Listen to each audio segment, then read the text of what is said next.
धनबाद रांची से खबर। झारखंड के प्रति केंद्र की असंवेदनशीलता और भेदभावपूर्ण रवैये का दस्तावेज।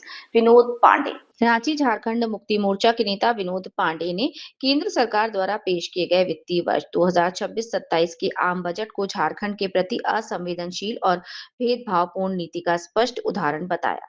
उन्होंने कहा कि ये बजट एक बार फिर साबित करता है कि केंद्र सरकार झारखंड जैसे संसाधन संपन्न राज्य की लगातार उपेक्षा कर रही है। विनोद पांडे ने कहा कि ये कोई नई बात नहीं, पिछले कई वर्षों से भाजपा शासित पड़ोसी राज्यों पर केंद्र की विशेष मेहरबानी देखने को मिल रही है, जबकि झारखंड के हर बजट में नजरअंदाज किया जा रहा है। उन्होंने आरोप लगाया कि ये सौतेला व्यवहार अब छिपा नहीं रहा और राज्य की जनता इसे भलीभांति समझ रही है। उन्होंने कहा कि झारखंड देश को खनिज, श्रम और राजस्व के रूप में बड़ा योगदान देता है, लेकिन इसके बावजूद राज्य को उसका वाजिब हक नहीं मिल रहा। कोल कंपनियां पर झारखंड का करीब 1.36 लाख करोड़ रुपए बकाया है, जो आज भी लंबित है। वहीं मनरेगा में 60.40 के खर्च अनुपात से 7:40 का अनुपात राज्य पर अतिरिक्त वित्तीय बोझ पड़ा है, जिसकी भरपाई के लिए बजट में कोई प्रावधान नहीं किया। जीएसटी युक्तिकरण के कारण झारखंड को होने वाले हजारों करोड़ों के वार्षिक नुकसान पर भी केंद्र सरकार पूरी तरह मौन है। विनोद पांडे ने कहा कि कृषि, सिंचाई, पर्यटन, शिक्षा, स्वास्थ्य और आधारभूत संरचना जैसे अहम क्षेत्रों में झारखंड को बजट में विशेष प्राथमिकता नहीं दी गई। इसके विपरीत चुनावी समीकरणों के आधार पर कुछ चुनिंदा राज्यों को भारी पैकेज देकर भेदभावपूर्ण नीति अपनाई गई।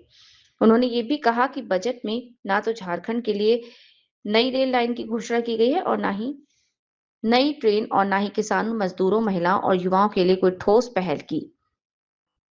उन्होंने बजट को झारखंड के लिए निराशाजनक बताते हुए कहा कि केंद्र सरकार चाहे कितने भी बड़े दावे करे, लेकिन हकीकत यह है कि राज्य के साथ अन्याय लगातार जारी है। झारखंड मुक्ति मोर्चा इस भेदभाव का कड़ा विरोध करता है और केंद्र सरकार से मांग करता है कि ये सभी राज्य के साथ समान और न्यायपूर्ण व्यवहार करे।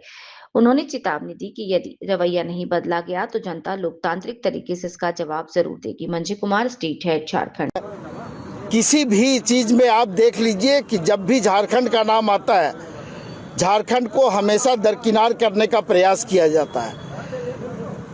जब केंद्र में कोई भी सरकार होती है तो उसको समान रूप से सभी राज्यों को देखना चाहिए, लेकिन विशेषकर उन राज्यों में जहां पर भारतीय जनता पार्टी शासित राज्य जो नहीं है, वहां पर हमेशा से इस तरह का व्यवहार होता है। और झारखंड को जो सबसे ज़्यादा राजस्व देता है जो राज्य, उसको बजट में दरकिनार करने का काम किया जाता है। सिर्फ ठगने का काम झारखंड के लोगों को केंद्र सरकार और भारतीय जनता पार्टी करती है। आप लगातार सोशल मीडिया और अखबारों में देखते होंगे, बहुत प्रयास किया केंद्र की सरकार ने और भारतीय जनता पार्टी में, लेकिन न झारखंड झुका था और न झुकेगा।